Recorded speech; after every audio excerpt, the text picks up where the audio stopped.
বছরের প্রথম একাদশী, তার নাম হলো পুত্রদা একাদশী।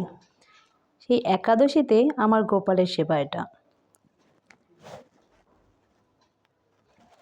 প্রত্যেক একাদশীতেই আমি ডালিয়া করে দিই গোপালকে।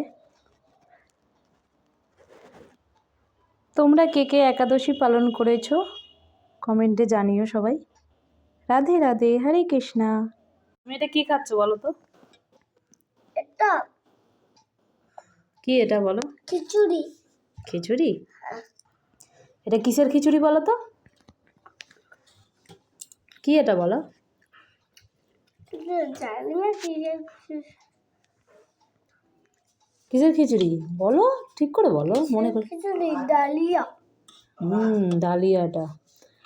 আচ্ছা কি বলো তো? আজকে একাদশী। ঠাম্মা বলে দিল তো। আজকে কি একাদশী জানো? আজকে পুত্রদা একাদশী।